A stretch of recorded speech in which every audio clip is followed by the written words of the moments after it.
D'abord, bonjour. Comment vas-tu? Très bien. Tu es jeune ou c'est ton défini? Ouais, mais il y a 3-4 ans. 3-4 ans? Pourquoi? Tu t'es fâché? Non, c'était occupé, construction, enfant, et plus un peu de travail sur la voiture. Un peu de travail. Alors on présente aujourd'hui une Renault 5. Alors la Renault 5, tout le monde en a eu une. Quelle année? Avec quelle année celle-ci? 73. À 73. Vous savez que la Renault 5, elle a été présentée en quelle année? Qui c'est qui le sait? Il y a quelque chose à gagner. Il y a un billet à l'entrée, pour l'entrée de l'OEAC. C'est Laurence qui l'a, je crois. Je sais pas où elle est, Laurence, elle est là. Il y a un billet pour entrer. En quelle année est sortie la Renault 5? Allez, venez me le dire à l'oreille. Personne ne sait? La Renault 5, une voiture des plus populaires de sa génération. Vous ne savez pas en quelle année, alors que tout le monde a eu ça. Enfin, tout le monde, dans la famille, a toujours eu des Renault 5. Bon, ah ben voilà, et ben voilà, 72. Tu t'en rappelles de ça, de 72? Non, tu étais avec quel âge en 72? Ah, maman en a eu une, bah voilà. Et donc elle t'a trimballé dedans. Voilà, quand tu étais gamin. Regarde, ça n'a pas changé. Regarde, il y a un siège auto. Elle était bleu clair. Rien qui vient ici régulièrement, une bleu clair. Et d'ailleurs, on en avait une aussi de 72. Une série, une des premières séries, pré-série comme on appelle, hein, qu'on présente d'abord aux agents. Et elle était orange comme celle-ci. Malheureusement, la personne est malade, mais elle est hyper belle. Elle est orange de l'intérieur comme de l'extérieur. Très très belle voiture. Bon, aujourd'hui, elle n'est pas dans le même état. Mais bon, donc tu as gagné une entrée. Tu vas à l'OEAC ou pas aujourd'hui? Eh bien, tu as gagné une entrée gratuite. Elle va te la donner. Merci à toi. Donc, on revient à ta voiture. La voiture, donc la Renault 5, elle a été présentée en 72. C'était une petite révolution. Parce que Renault présentait une voiture qui avait une bouille marrante. D'ailleurs, dans la pub de l'époque, on l'a présentée en bande dessinée. Hein, tu dois le savoir d'ailleurs. C'était un peu une base de Renault 4, bien que ce soit une monocoque, hein, contrairement à la Renault 4 qui était un châssis. Le moteur était issu aussi de la Renault 4. Hein, on est parti sur des petites cylindrées au départ, des 850 ou 900 cm3. C'est un peu plus de 900 celle-ci. Alors, on avait aussi des pare-chocs. Regardez les pare-chocs. Qu'est-ce que vous voyez sur les pare-chocs? Ils sont en quoi les pare-chocs? Ils sont en quoi les pare-chocs? On va demander à madame là, qui est très intéressée. Les pare-chocs, ils sont en quoi? C'est pas votre mari, c'est à vous que je demande. Ils sont en quoi les pare-chocs? C'est pas du plastique, hein, mais c'est en matière composite. Et c'était pas la toute première chez Renault. Souvent, on rappelle que chez Renault, cette voiture-là était la première, avec des pare-chocs composites. C'est pas tout à fait vrai. Avant, il y a eu la Renault 17. La Renault 15 et la Renault 17, elles étaient équipées à l'arrière d'un pare-choc déjà en matière composite. Par contre, la Renault 5, c'était la première à en avoir deux, un à l'avant et un à l'arrière. Et bien sûr, intégré à la voiture. Et bien sûr, ça va faire boule de neige. Toutes les voitures vont intégrer tous les pare-chocs en chromé que vous voyez sur les années, dans les années 70 encore, au-dessus, ils vont disparaître pour intégrer ces fameux pare-chocs. Aujourd'hui, maintenant, vous faites même plus attention aux voitures récentes parce que les pare-chocs sont complètement intégrés dans la face avant ou l'arrière. Mais Renault a été le premier à équiper ses voitures de pare-chocs en matière composite. Après, ils vont les peindre hein, pour que ça s'intègre encore mieux au niveau de la carrosserie. Alors la Renault 5, c'est une petite voiture populaire. Alors, on parlait du moteur tout à l'heure. Combien tu disais? 900 cm3? Ouais, 950 je crois. 950. Après, ils vont monter en 100.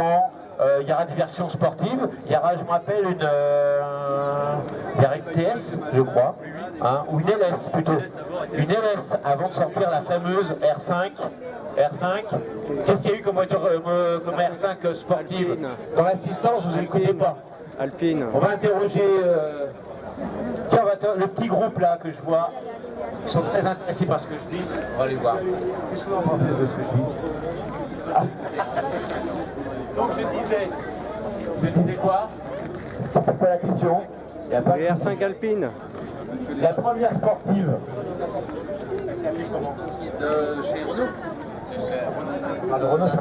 C'était la R5 TS, il y a eu la R5 TI. Tu as LS.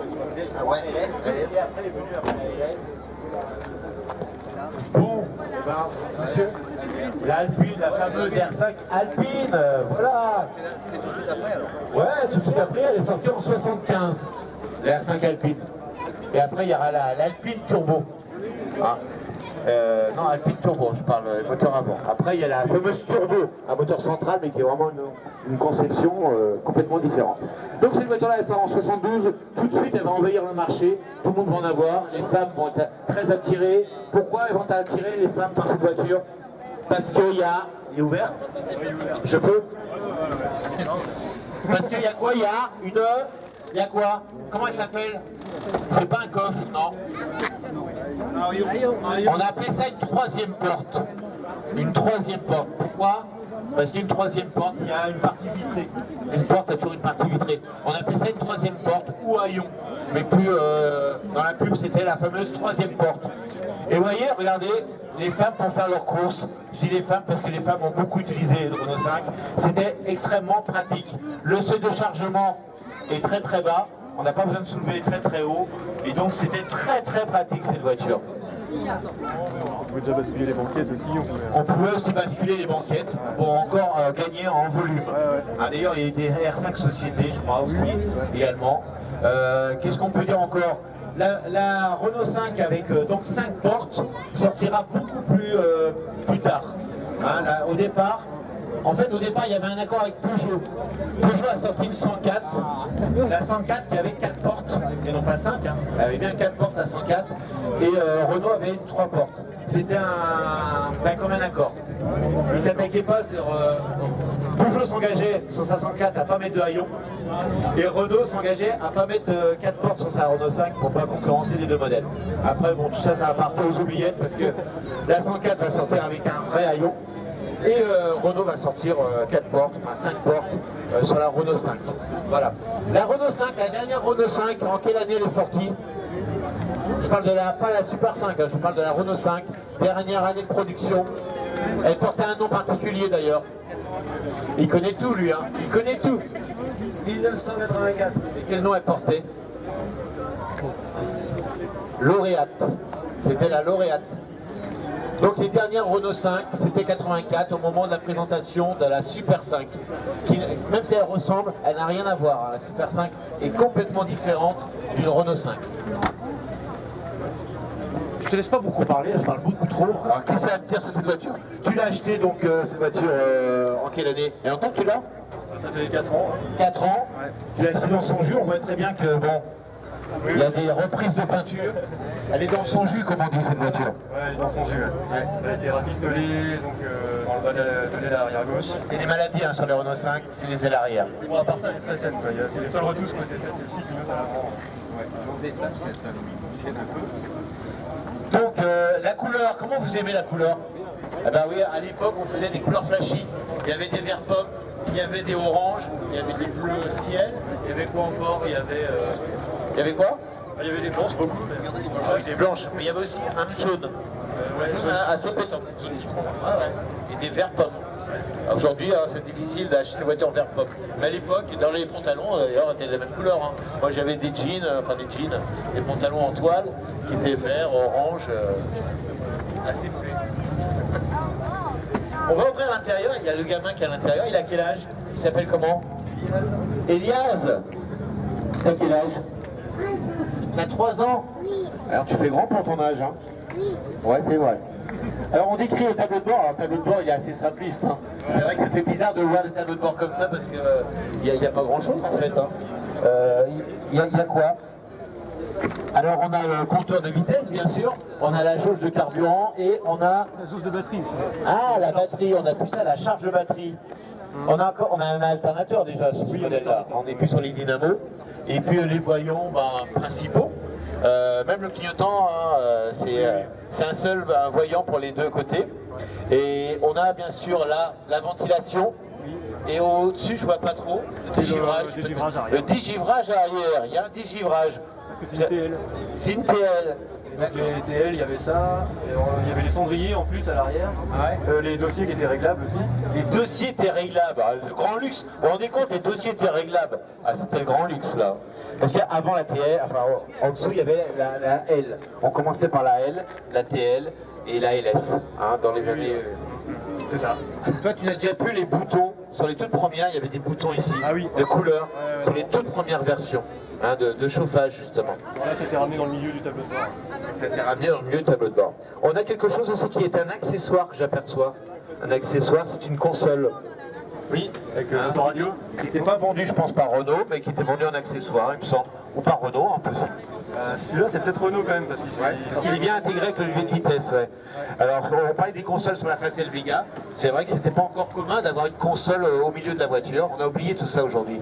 Et cette console s'intègre très bien avec le levier de vitesse. Voilà. Ben, il est possible que tu avais juste le vide pièce en bas et que la console est rapportée dessus. Ça, ouais. Je pense que c'est ça. Hein. Voilà, on a un simili noir. Mais on pouvait, comme tout à l'heure je disais, Il est bronze, celui-là. il est bronze. Ah bah d'accord. Marron très foncé, j'avais pas bien vu. D'accord, je rectifie, marron très foncé. Et on pouvait avoir aussi donc, un orange aussi assorti à la couleur de la voiture. Oui. Aujourd'hui c'est assez rare, comme je disais. On va voir le moteur, même si on connaît bien ce moteur. Le moteur il porte un nom, comment il s'appelle ce moteur? On va voir si le public qui connaît un peu. Le moteur, Cléon. C'est un Cléon. un Cléon fonte, voilà, Cléon. Les moteurs chez Renault avaient des noms. Celui-là c'est le Cléon, il a été monté sur plein de générations de voitures. À cause de la ville. Ah bah si, donnez ça. À quelle ville? Je crois que c'est à Cléon qui a été construit. Ah oui, bien sûr, oui, l'usine de Cléon, je suis bête. Je l'ai pas fait. Ou alors le Billancourt. Et le Billancourt aussi, le Billancourt, Cléon. D'accord. Moi j'avais un exophile, c'est marqué Vertu dessus. Peut-être que le moteur a été construit. Regardez ce moteur qui est tout petit et il y a quand même une particularité ce moteur. Regardez, il est très reculé dans l'habitacle, presque central, comme sur la Renault 16. C'est-à-dire que la boîte elle est devant et le moteur est très reculé dans l'habitacle. Gage d'une très bonne tenue de route d'ailleurs, hein, pour une traction avant. Je rappelle bien sûr, je ne vais pas préciser, c'est une traction avant bien sûr. Et donc on a, comme sur la Renault 4, on a le moteur pratiquement dans l'habitacle et la boîte devant. Ce qui imposait sur certains modèles, quand la vitesse était au tableau de bord, parce que je rappelle les premières Renault 5 étaient au tableau de bord, il fallait demander, c'est en option, de l'avoir au plancher. Là, c'est en option. Là c'est en option, le vitesse au plancher. Sinon c'était comme sur les 4L au tableau de bord, ce qui imposait une tringle assez longue quand même pour passer les vitesses, même si là ça va être la même chose, mais il y a sans doute des renvois. Donc voilà, ce qui permettait aussi avec ce coffre assez bien étudié, de mettre la roue de secours, grâce à un creusement, on voit très bien le creusement dans l'aile, regardez, qui permet de loger la roue de secours dans le coffre moteur. Et non pas sous le coffre, où là, quand madame veut changer une roue, elle essaye même pas d'ailleurs, même là, je suis pas sûr qu'elle essaye non plus, mais bon, ce qui permettait de loger. Quand la R5 Alpine, elle, est sortie, par contre, il n'y avait plus de place pour la roue de secours. Donc on a jeté la roue dans le coffre. C'est le terme, elle était à plat dans le coffre. Voilà. Donc ce modèle-là, 73, on n'en voit plus beaucoup hein, des R5 de cette époque-là. On voit beaucoup plus de R5 des années fin 70, début 80, parce que c'est celles qui ont le mieux résisté au temps. Celle-ci n'était pas trop au niveau... biodégradable celle-là. Ouais, biodégradable. Et c'est vrai qu'aujourd'hui, trouver des Renault 5 des premières séries, 72, 73, 74, en bon état, saine, je vous jure, c'est pas facile. Si vous en trouvez une, gardez-la parce que... Et donc je suis très, très content d'avoir présenté cette voiture avec... Rappelle-moi ton prénom. Avec Jérôme. Avec Jérôme. Parce que même si elle n'est pas nickel, justement, elle est dans son jus. Et elle rappelle des tas de souvenirs à des gens qui ont eu quelqu'un dans la famille, qui ont eu des Renault 5. Et personne ne pourra me dire que je connais personne dans ma famille qui n'a pas eu de Renault 5. Personne. Ou qui ont appris à conduire. Qui a appris à conduire sur une... Oui, une Renault 5. En quelle année? Une Renault 5 TL, modèle 76, en novembre 75. D'accord. Et bien moi-même j'ai appris à conduire, j'aurais pu le dire, sur une Renault 5. C'était en 78. Déjà une Renault 5, 5 portes. Qui a appris à conduire aussi sur une Renault 5? Voilà, il n'y en a pas d'autres hein, qui ont appris à conduire sur une Renault 5? Vous, monsieur? Non? Ah bah vous voyez, il faut lever la main. Donc cette voiture-là, elle est rentrée presque dans le patrimoine. un peu comme la 4 chevaux avant elle. On peut dire que c'est une descendante de la 4 chevaux. D'ailleurs, le moteur, hein, on descend en droite ligne hein, de la 4 chevaux. Hein. Et ce moteur-là qui est monté, vous savez, ce moteur-là, sur quel modèle en dernier il a été monté? Les Twingo. Les Twingo, les premières Twingo. Donc il a une carrière, ce moteur. Il est parti de la 4 chevaux, même s'il a été beaucoup modifié, pour arriver jusqu'à la Twingo qui est sortie en 92. Voilà, faut suivre. Hein. Voilà, on va laisser repartir en le remerciant. C'est toujours un plaisir d'accueillir des jeunes. Malheureusement, c'est pas la majorité ici. Je suis toujours avec plaisir d'accueillir un jeune. Pourquoi tu as acheté cette auto d'ailleurs? Tu as quel âge d'abord? J'ai 36 ans. 36 ans, tu es plus jeune.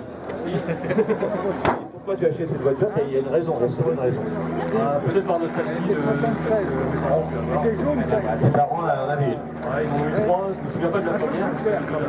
t'es combien de litres? Plein de souvenirs. Ça me rappelle pas mal de souvenirs.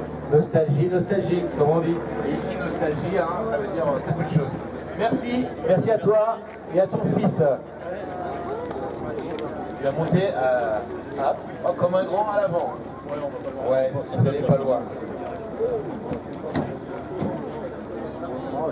Très belle Renault 5 dans son jus. Au revoir, jeune homme. Et vous vous rappelez de la fameuse antenne accessoire qu'on vissait aussi. Ça aussi, ça rappelle des souvenirs. Voilà, on va laisser repartir cette R5 de 73. On va passer à quelque chose de plus luxueux.